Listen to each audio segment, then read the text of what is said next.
Hey folks, producer Jim here from the Around the House radio show, America's #1 home improvement powerhouse.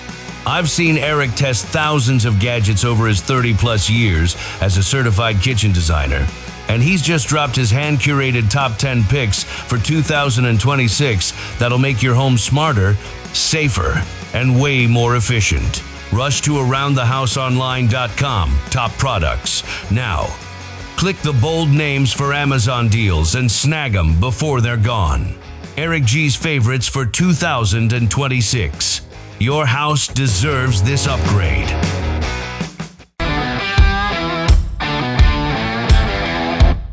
It's Around the House. Absolutely. It's also great for the spiders and the rodents and pests and all that other stuff. It makes it a much more enjoyable environment for them as well. Absolutely. Welcome to the party.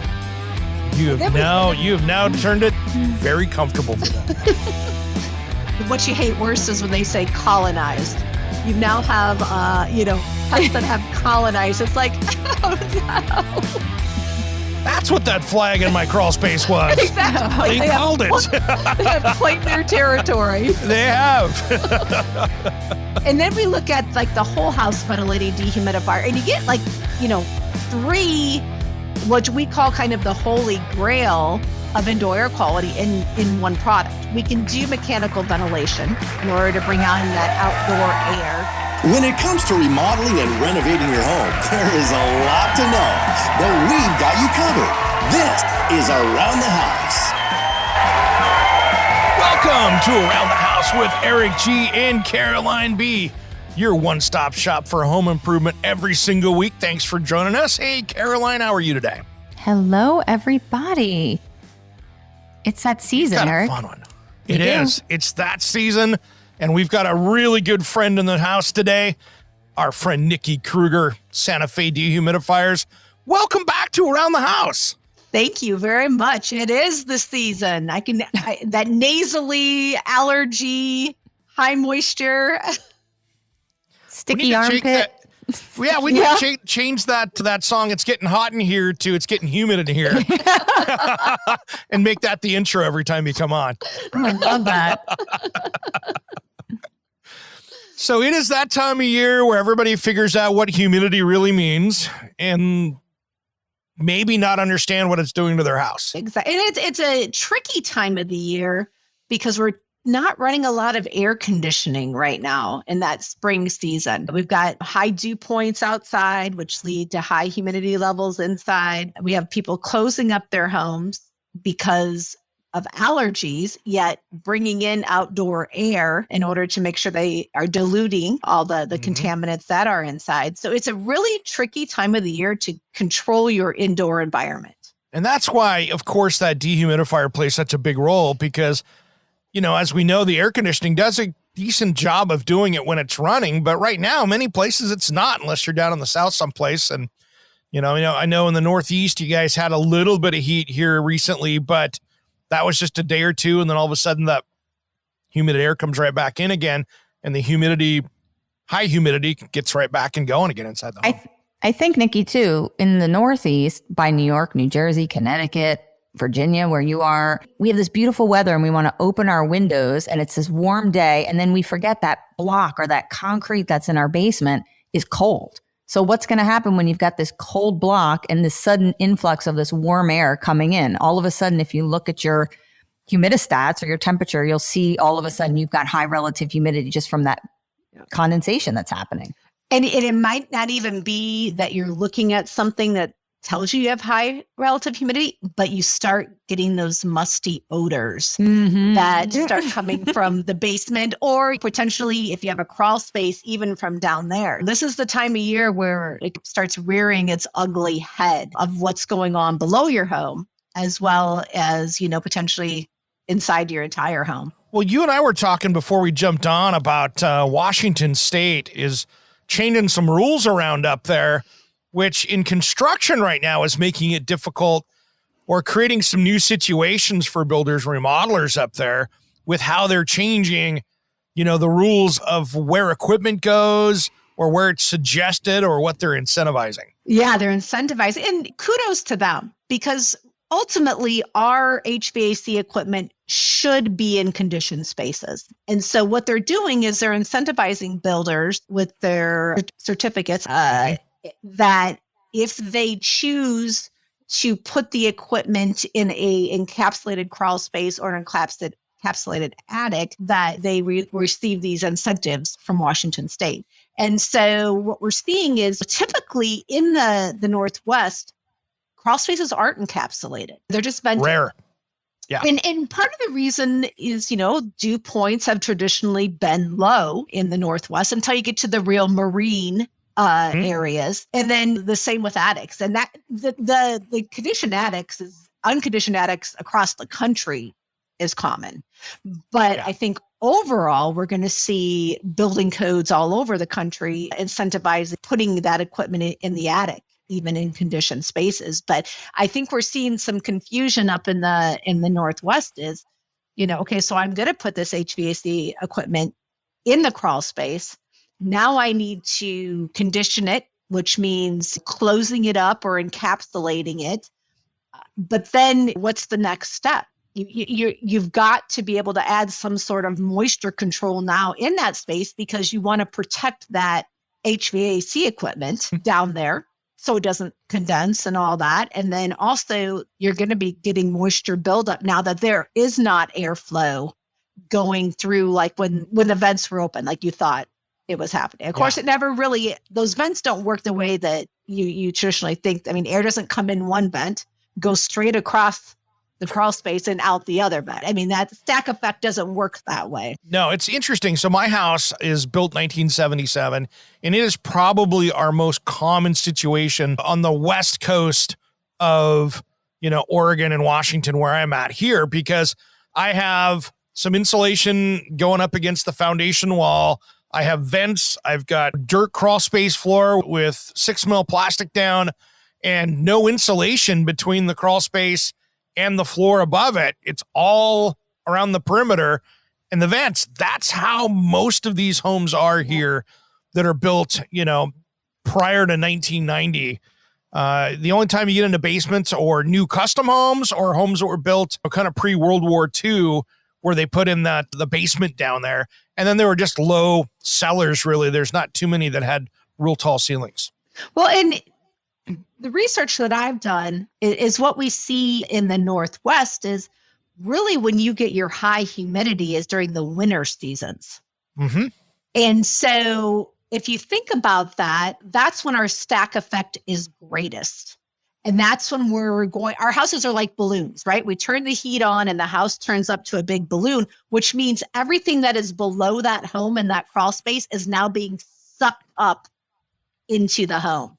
So we really want to move that building envelope from, underneath that floor to including that crawl space and controlling the airflow, the moistures, the allergens, all the bad stuff that could build up in our crawl space from coming into the rest of the home. And, you really do want it, even when you close it or encapsulate it, you still wanted it as isolated from the living space as possible.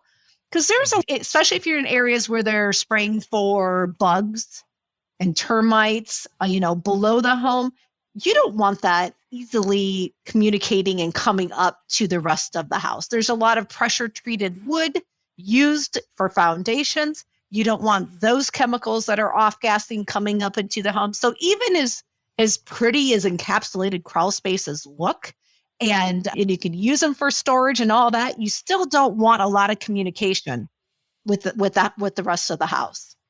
I love that smell of creosote in the morning. Or pressure-treated lumber has its own interesting smell. Exactly. I was just going to say, I lived in Tacoma, Washington for a while in that area, and that's where on the West Coast where they used to make a lot of that stuff and railroad ties in the old creosote days when they would put those chemicals that were very toxic in all that pressure-treated wood. And I can't believe as a kid how many times we were playing on playground equipment and everything else that was made out of that same material. But very, very deadly materials put into that wood. Well, and it's just, you were outside playing on it. Now, if you put it in a confined space and then have it, emitting continuously into the rest of the house. So you want to make sure that there's not a lot of communication at all. We actually, I bet it's been like 6 years ago and now we developed a 2-day building science encapsulation course. And we teamed up with Dr. Joe Steenbrook, Allison Bales, building science experts for the pest industry to put together this course that really focuses on how to do it correctly. And understanding how vapor and pressure is a big thing too, right? Are huge, right? So because you don't want to do a halfway job in closing up a crawl space. You can cause more problems by not doing it correctly and thinking about how the building is working and how the outside is affecting the inside. And it's been a very, very popular course because, again, it's focusing on the building science. It's not talking about, just dehumidifiers. No, it's how all this has to work together. And there are several ways to meet code for quote unquote conditioning a crawl space. But there's only one way that truly addresses the humidity to a set point, and that's a dehumidifier. You can do, exhaust and supply and trying to use the HVAC system. I had 2 crawl spaces here in Northern Virginia that were habitat homes that were both on basically the same lot. They just split it. And they were both built to Earthcraft building certification, which is is a very good energy efficiency code. And in one crawl space, we encapsulated them both. One, we used supply air from the HVAC system because that meets code to condition, and it's very inexpensive up front. That for builders to use that, it's very inexpensive up front. You got the system there. All you're going to do is put in a supply register. And then in the other one, we put in a dehumidifier and we monitored them both. And we started monitoring them in April. And instantly we were getting alerts that the one that was using the supply air was above 70%. Well, in April, we're not running a lot of air conditioning. And that's what you're counting on. You're counting on the thermostat in the living space, which is being controlled by the homeowner to run in order to supply enough dry, cool air into the crawl space to control the relative humidity. And then you're putting cool air into a cool space already. So to me, it just doesn't make a lot of sense. But spring, summer, fall, that crawl space was consistently above 70% RH. And the one with the dehumidifier in it never went above. We set it to 60% and it never went above that.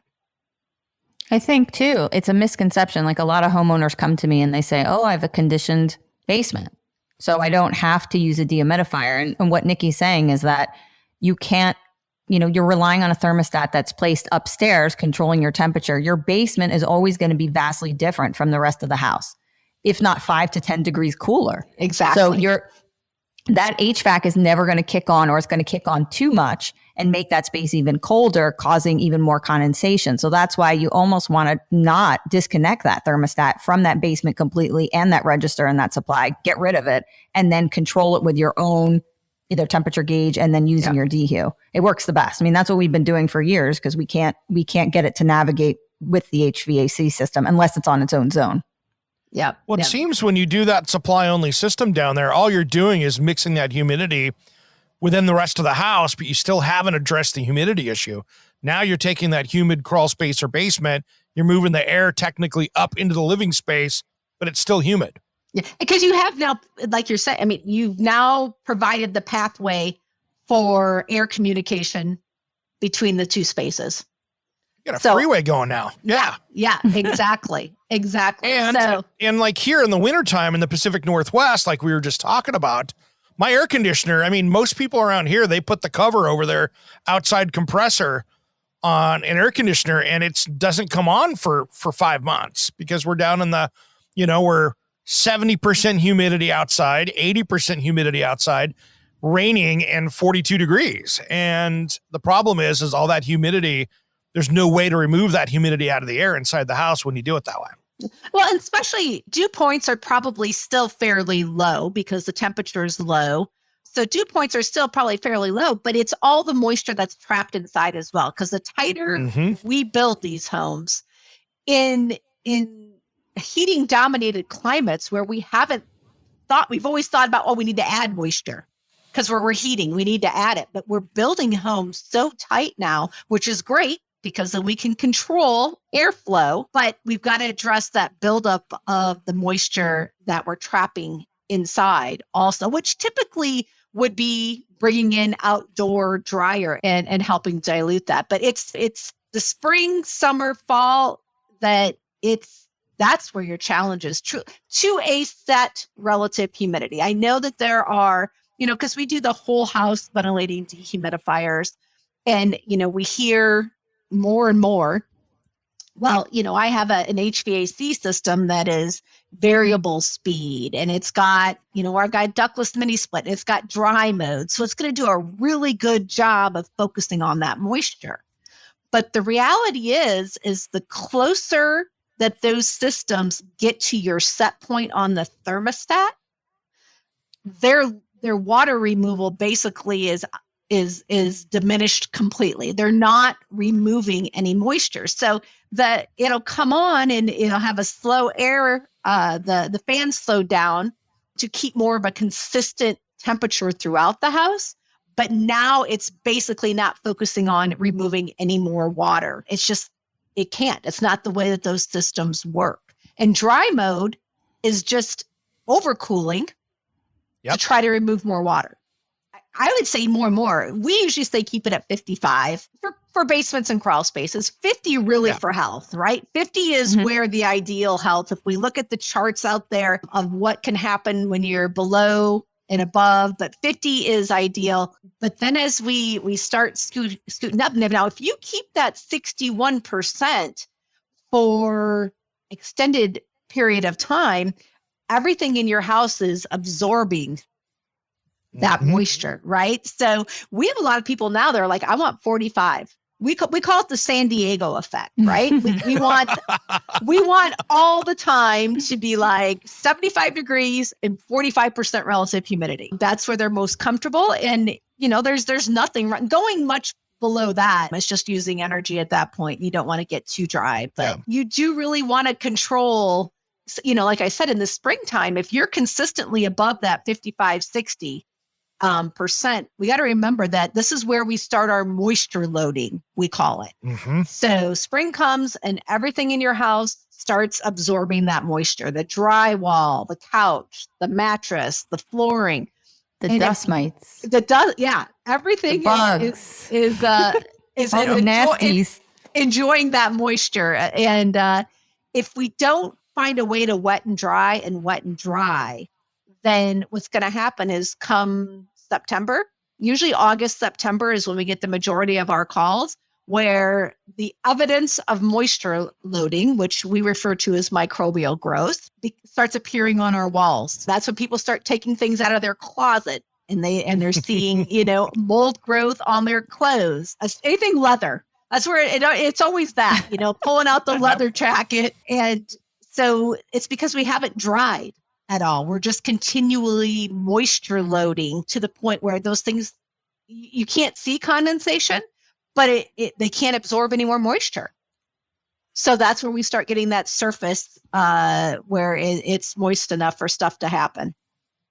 Yeah, seasonally, that's where it happens for us is right now for us because we've had that extended winter of high humidity. Our summers are super dry. After, 4th of July weekend, we won't see significant rainfall and humidity until September, October.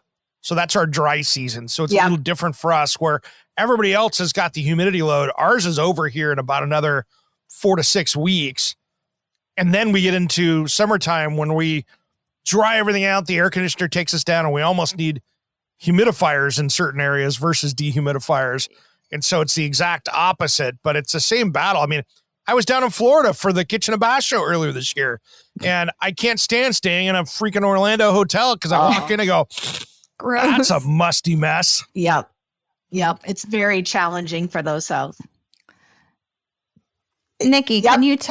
can you tell everybody, so one of the reasons we want to use these freestanding dehumidifiers is also twofold. And when I'm looking at a home and trying to create a healthy environment, I want to increase my filtration as much as possible. And so that may be filtering on your HVAC, but that could be including a filter on your vacuum, a filter on your dehumidifier, adding any kind of additional filtration to remove particulate, allergens, mold is helpful in the space. And we can't always do it with HVAC, like you said, because we're not always running the unit. So explain, your product in particular offers filtration like no other. So we're killing what I call two birds with one stone, making sure that we're getting multiple uses out of a technology or an accessory. So explain how we do that with your products.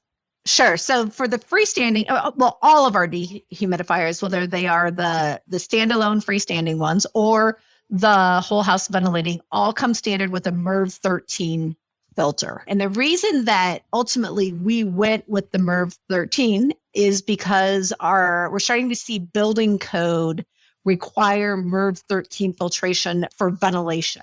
So if a builder's trying to meet a ventilation code by bringing in outdoor air, which is in California, it's standard that you have to use MERV 13 filtration. Uh-oh, I hear Eric. Eric, did someone say Merv? Oh, no. Merv is sexy. Bringing the Merv back. Is that a bow chicka bow bow kind of? That is. We made Merv hot.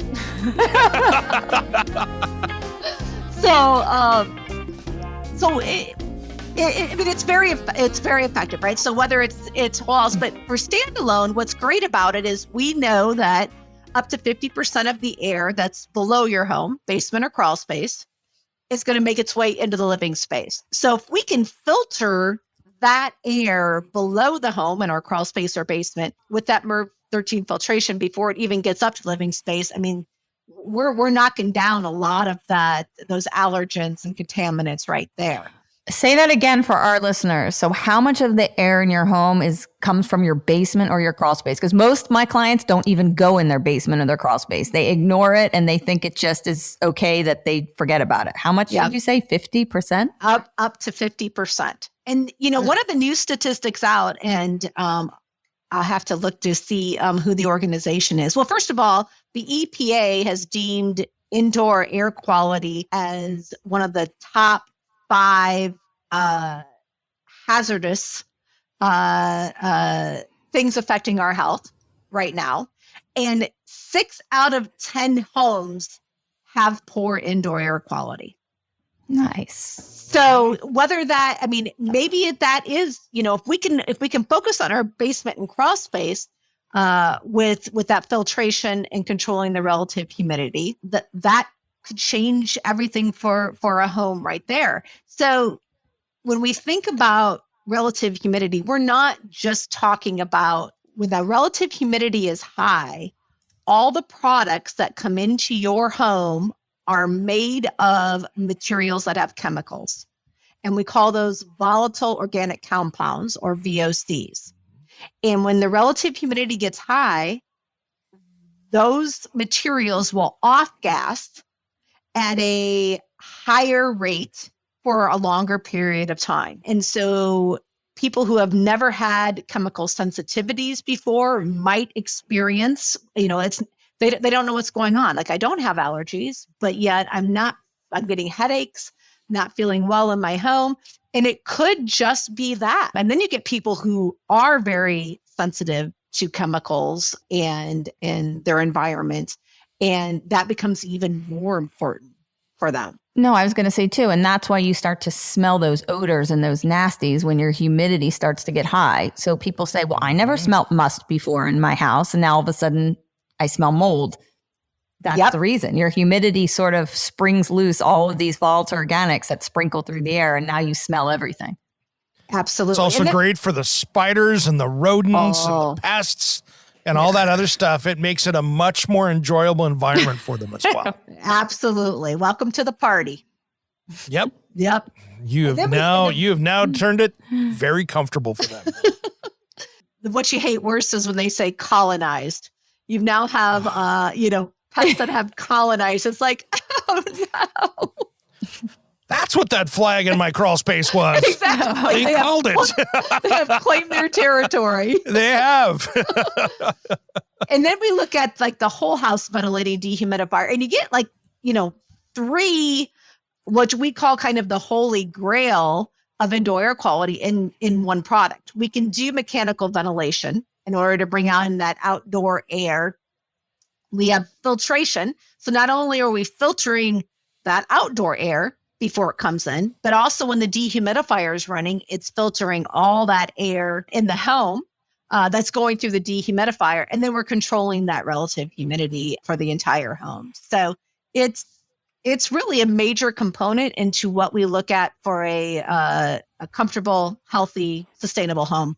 Nikki, I've seen stats down in Florida, in the South, where you get down into the southern side of the U.S. and even further south outside of the continental United States. But I've seen where you can actually, or I've seen claims that you can actually double the lifespan of your air conditioner by putting in a unit like that to take that load off of that to reduce the humidity inside the home. And I have heard that as well. It's all a matter of, you're putting a lot of work on a major engine or the major component in the house. And it's the fan, it's the compressor, it's the coils that, potentially that could affect the lifespan. But for us, it's really, we want to set up the air conditioner. What we call it is the air conditioner's king, right? So when the air conditioner is running, it should be removing the most amount of moisture possible when it's running.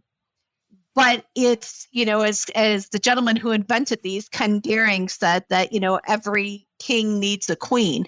And when the king is sleeping, which is overnight times and shoulder seasons, he needs his queen. He needs something to control that relative humidity when that thermostat is not focusing on getting to that set point for us to feel comfortable.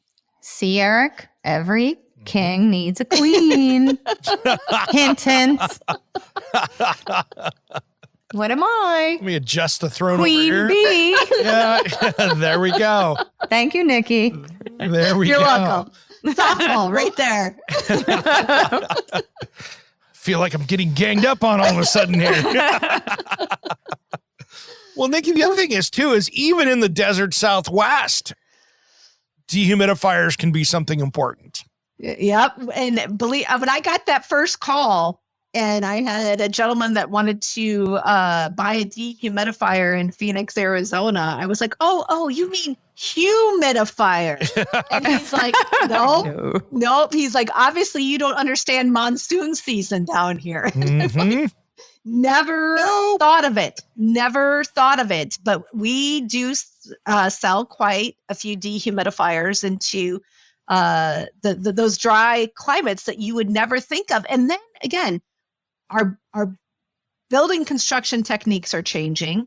Our HVAC equipment is becoming more and more energy efficient. So it's focusing on that temperature, which means the more energy efficient it is, typically the less amount of water it reduces. And then we have, aquariums and water features and all this stuff that we see in these more desert climates. Steam shower. Eric loves his steam shower in the house. Steam showers, more and more. We're at, people are asking us, I want a dehumidifier just for my steam shower, my bathroom with the steam shower. Actually, one in Michigan, I just had, it's a passive house. And it's so tight, and they wanted a dehumidifier just for that space. But the reality is we want to ventilate as much as possible when we're using it. And then we'll have a dehumidifier for the entire home to help control that humidity as it migrates from the bathroom, which whatever doesn't make it out migrates to the rest of the house. But just to focus on a dehumidifier for that space can be challenging.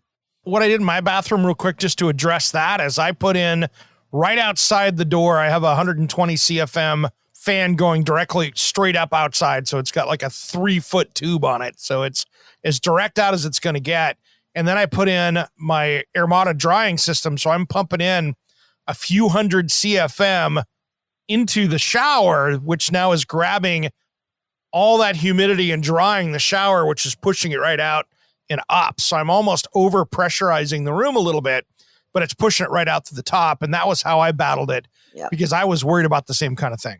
And you're in a climate where, you have a little bit more room for air, if that doesn't work perfectly. But if, you got to be, that would have to be really engineered for the Southeast if someone were going to try to do that. I mean, not sure, I'm sure people have done it and it probably worked perfectly, but you'd have to be very careful in a hot, humid climate. Oh, yeah. And that's not me. Yeah, that's not you. Which I got lucky with. That's not you. Yep. Nikki, explain to our listening audience, and I don't want people going to the extreme, right? So the reason you want to use the dehumidifier is so that you get this optimal range, because you don't want to go too low either. So just explain to people what happens if you try to over dehumidify or take too much of the moisture out, which isn't good either.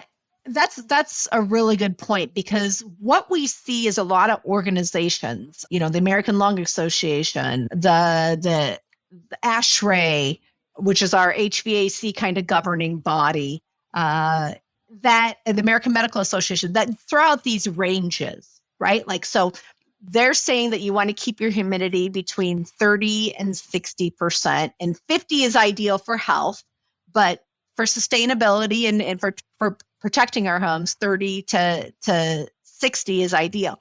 So we get calls from people who are like, okay, it's July in New Orleans and I want my humidity at 30%, because they've heard this range. So if 50's good, 40's better, and 30's got to be best. It's like, well, no, that's not how it works. 30 is actually in the heating times of the year. So in the winter time, you might need to add some humidity into your home for it not to be too dry and uncomfortable. And when that happens, our nasal passages dry, and then viruses and bacteria make its way, into our throats and our lungs and that sort of thing. So from a health standpoint, if you can get to 30 in the wintertime, that's ideal. I lived in a 1870s home in Wisconsin, and if I could get to 20, I was lucky in a leaky house in wintertime, right? So, yeah. But then in the spring, summer, and fall, really that 50% relative humidity, trying to control to that is ideal, because in that way we are protecting our health. We're minimizing viruses and bacteria growth and that sort of thing. And then, as well as protecting our homes. So it's that range that we need to understand. And then we need to understand that they're for different times of the year as well. Trying to get to 30 in New Orleans in July, forget it. It's never gonna. Yeah, you're not going to be happy with your electric bill if you try to achieve that. But that 50% in most parts of the country, where we call it green grass climate. So anywhere that you're getting about an inch of rain during the spring, summer, and fall, and you look outside and you see green grass, you're probably going to need some level of dehumidification, and that could be basement crawl space. That could be using your air conditioner if it will achieve that, and then a whole house dehumidifier. But it's probably going to be a combination. And it's smart because, for instance, here's one thing that I'm always concerned about with homes, especially when you've got hardwood floors and things like that. I like to see it if you can keep that humidity from bouncing around from extreme to high to low to high to low. You're not taking that sponge, which is your wood inside the house, and making it like the kitchen sponge that hasn't seen dishes in 3 or 4 days, and it gets shriveled up. And then when you add all that water to it, it gets expanded out. I like to see, in a perfect world, the more balanced you can keep humidity in the house, the easier it is on the woodwork, because you're going to see less cracks. You're going to see less cracks in drywall or plaster. I think it just makes for a happier house. And your paint. It keeps your paint from bubbling, cracking, all of that good stuff that happens when you have these differentials in temperature. We see that a lot in these older houses, like Nikki was saying, 1800s, early 1900s. You'll go in and you'll see all the paint is cracked and peeling. And then you get the worry of lead dust because this stuff breaks apart. And that is from the temperature change and then the humidity change constantly. Yep. So And Eric, We have a big problem. a lot. Well, and the warranty on your hardwood floors, most people don't realize that they're in those warranties, they specify you need to keep it the RH controlled in that house because of, the cupping and all of that. So if somebody sees that on their wood floors and calls to make a warranty claim, they're probably going to ask you how you were controlling the relative humidity in the house. And so I never knew that. That's crazy. Yeah. In cabinets, your wood cabinets, the same thing. I was going to say in cabinetry, great example. So people go, I want to have solid wood doors, right? On a flat contemporary solid wood door. That's why in cabinetry, they go to veneers and they don't ship solid wood doors to states like Hawaii or down south as often because people aren't controlling that humidity. Even on the job site where the house is being built, those doors will cup and warp. So on cabinetry doors, they will go with veneers on that for something that's going to be much more stable. You can't buy a cabinet in Hawaii, for instance, that has a solid wood door on it because it's going to warp and they guarantee it. So the MDF is holding up better. The MDF panel, Eric, holds up better for a climate where you maybe don't have as much conditioning. They'll do plywood. They won't do MDF unless it's painted. But in cabinetry, it'll always be a plywood door with a veneer over the top of it. For durability. And that's the way it is. Even if you order some high-end Italian cabinet, they will send you veneers, but they won't do those solid wood doors in the humid climates because you will have a problem seasonally. You'll have to go adjust the cabinet doors a couple times a year for them to look good. You'll be getting the screwdriver a lot, okay, springtime, time to adjust. Okay, fall, time to adjust. That's how it'll work. Well, and that's why, and I'm sure that was driven by warranty calls to the builder. Oh, yeah. And that's what we're seeing more and more is, with the wood floors, with the paint bubbling, that, builders up front don't want the cost typically of adding the dehumidifier. But at some point, the warranty claims and the calls from unhappy customers start outweighing the cost of adding a commercial grade dehumidifier with a 6-year warranty, the unhappy customers, and sending people out and subs out and trying to, especially right now, try to find a subcontractor to go out and fix any problems. That's challenging. Yep, no question. And I want our customers and audience to know too, when you're going to, and I'm sorry to do this, but I call them, and I don't know, we might not say this, but this is my lingo. We call it a Home Depot cheapo dehumidifier. That is not going to work for you if you're in these grassy climates. Now, if you are in Arizona or Palm Springs or places like that, you can get away with using a traditional dehumidifier, but it depends on the time of year. But if you're in these other climates, those units that take out 60 pints or only get down to 65-degree temperatures are not going to work for you in these other areas of the country. And unfortunately, I love to say, my clients say, well, I'm just going to go get a dehumidifier at my local hardware store. It just doesn't work that way. You need a commercial grade. So when you hear Nikki saying commercial grade, that's what she's talking about, that these units are specifically designed for these climates. Yeah. And so we manufacture lots of dehumidifiers for industrial applications, agriculture applications, and the components used in those dehumidifiers where they are seeing very corrosive environments a lot of the time, restoration situations where, a hurricane's gone through and you see someone, wheeling in a dehumidifier down these steps and it's bounced around from house to house. Those components are used in our residential dehumidifiers. And so basically, our dehumidifiers usually go in and they're placed in a certain spot and that's where they stay. They're not being beaten around. So our components really do withstand a lot of what residential applications throw at it, no problem, and are going to last for a longer period of time. They go down to lower temperatures, so they're still going to remove water at lower temperatures. And like I said, this 6-year warranty on them. So it's important. We've had people, say, well, It's not your first dehumidifier, because people have to go through the pain of going through all of buying those. the cheap ones, Yeah, right? the cheap ones. Sorry.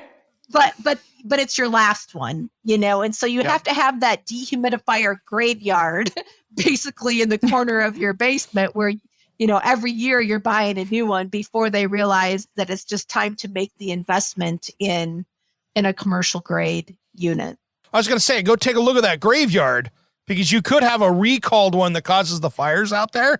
You might be able to actually go buy a commercial one if you have enough of those stacked in the corner. Yes. You could get some money back on those. So you could have money savings in the bank sitting there in your DU graveyard, because that could get you reimbursed. So true. Just say it.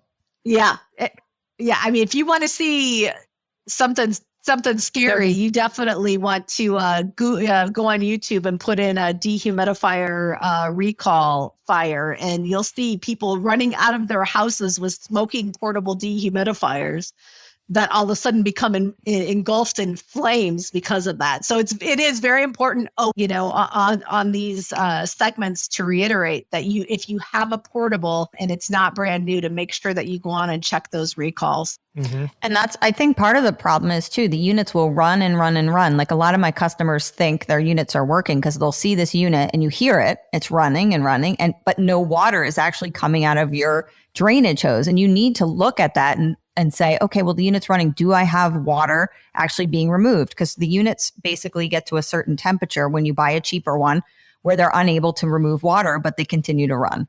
So that's another reason. And because the unit continues to run, then you have the potential risk of a fire and it doesn't shut off. And air movement is very important as well with a dehumidifier. One thing I was going to say is we have a problem here on the coast. For us, is we have a lot of vacation homes along the ocean. And the problem is people spend their summer times there on the weekends, and then they turn the heat down on the baseboard heat to keep the pipes from freezing, and they walk away for 5 months. But we're seeing now that they're remodeling these homes. They're putting on new siding and house wraps and new windows because they're worn out. Now we're seeing out on my area here tons of mold and mildew issues inside of these things when they walk back in 5 months later, because they've had it at 50 degrees for 4 months. Is that still a situation where they should be looking at a dehumidifier for those off-season months that they're not using that beach cabin, basically? Yeah. So we call it second homes, and because we're not conditioning these homes to what we've designed the HVAC systems for, because people aren't there. So we're not worried about comfort. We see it a lot in the, if we look at, quote unquote, snowbirds down in Florida, but really it's anywhere there's a second home, you're going to have to think about controlling the moisture. We did a case study down in the Villages in Florida where, people leave for the summertime and then they come back during the winter months, and they're overcooling with the air conditioner to try to control the relative humidity when they're not there, because they don't want to walk back into, a cesspool, basically. Mm-hmm. And so what we did is we set the thermostat at 85 degrees and put in a whole house dehumidifier and kept it at 60% relative humidity, because we're really just trying to protect the contents of the home. And they had over 40% energy savings by using the dehumidifier to focus on the relative humidity versus trying to use an air conditioner when nobody's there. We're not worried about the comfort. We're just worried about maintaining that moisture. So it would be, whether it's in the mountains or, the Pacific Northwest, if controlling humidity is going to help prevent any of that microbial growth, then absolutely there is a strategy that can be implemented. And usually it's very energy efficient versus the alternatives. And you're talking about the Villages in Florida. I mean, that is a massive compound. I mean, I've been down there. I mean, there's so many units. Could you imagine if every single one of those units had a whole house dehumidifier? Because what they've done in the past is, they'll override the thermostat with a humidistat. And then, for every degree that we cool the air, the RH automatically goes up 2%. So it's kind of, counter to what they're trying to achieve because they're overcooling, which is driving the temperature down, which is getting us closer to condensation temperatures. So it doesn't always work in the real world like it does in our minds, right? Well, if the AC is running, it's removing water. But if you overrun it and you overcool it, you're creating more problems potentially. Nikki, just explain too, and every time we have a guest on, the difference when people look at temperature, the difference between sensible heat and latent heat and how you feel temperature. Because it's really important that people just don't get used to looking at their thermostat and looking at their degree and why that's important. Sure. So the sensible is what your thermostat is focusing on, right? So when you go to adjust that temperature, that's called sensible. And the latent is the moisture in the air. And you really don't, most thermostats do not have a latent control on it. They might tell you what the relative humidity is, and you might be able to overcool, but that's not what it's focusing on. It's focusing on getting to that temperature. And when you control the relative humidity in your home, you typically will feel more comfortable at a higher temperature set point, which can result in energy savings because you can increase that thermostat 2 to 3 degrees and it probably be more comfortable. It's the difference between 90 degrees in Arizona and 90 degrees in Florida.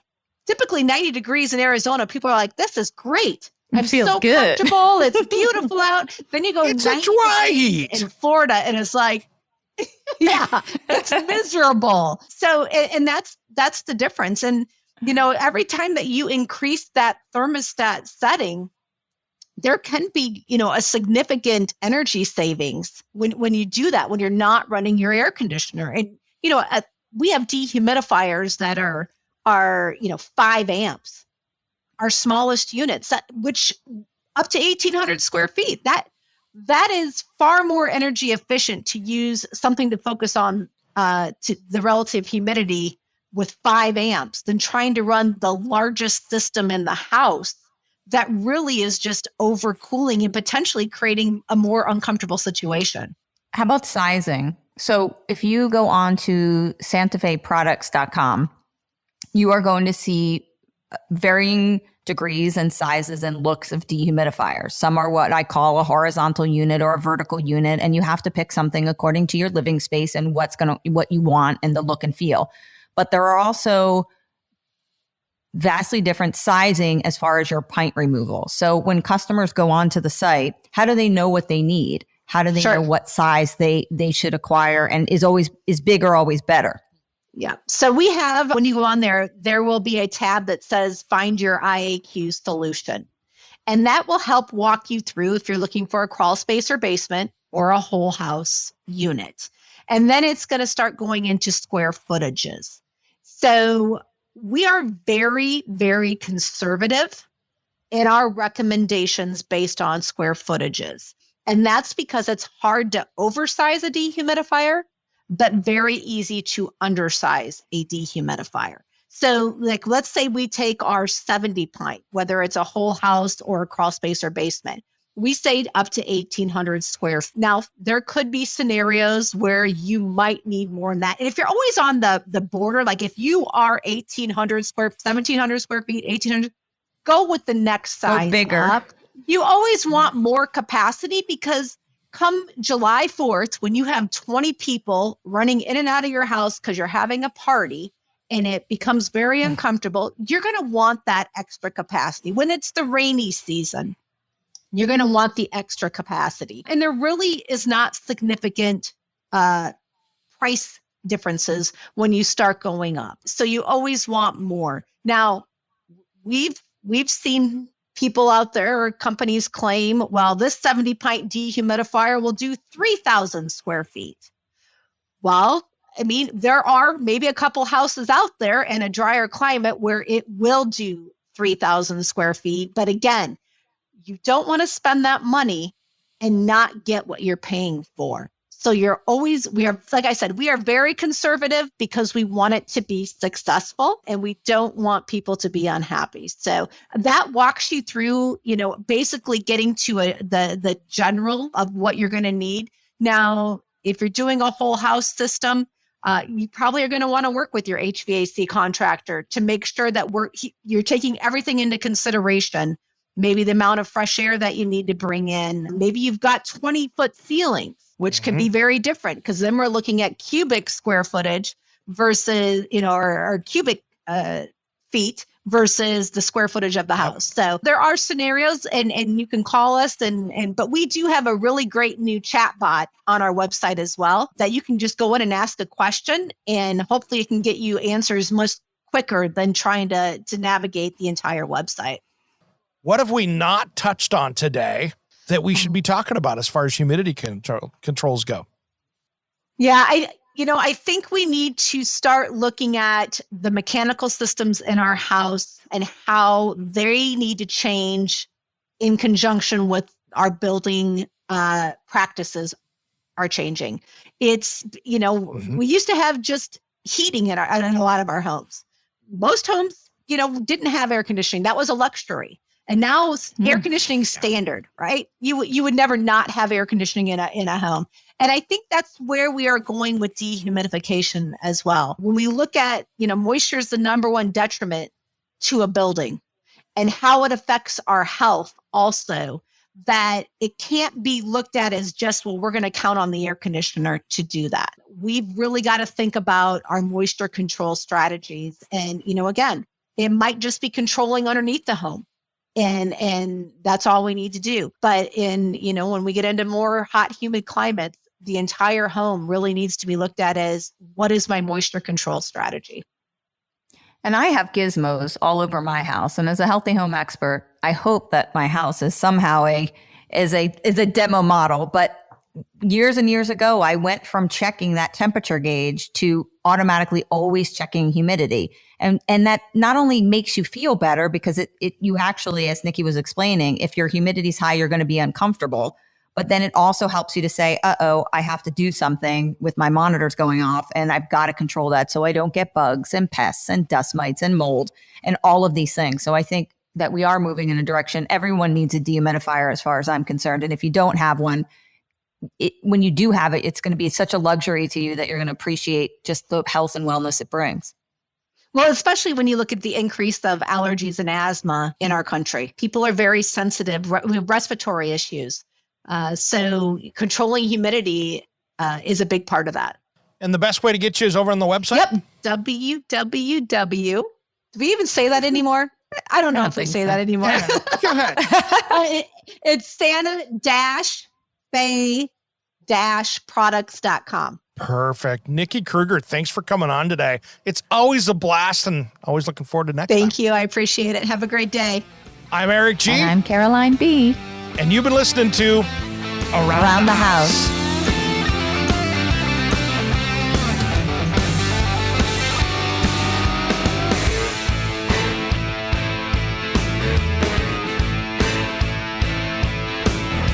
Somewhere unseen and undiscovered, anywhere beyond the mean.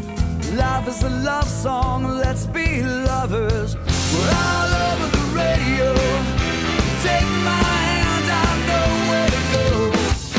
All over the radio with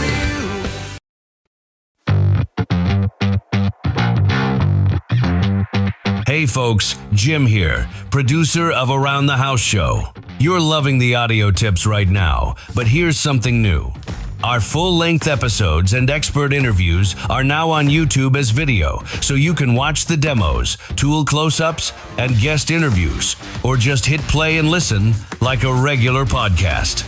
Just search Around the House Show on YouTube, hit that red subscribe button, and turn on notifications. It's free, and you'll get the best of both worlds, visual how-tos when you want them, audio when you're on the go. Don't forget to subscribe on your podcast app too. Thanks.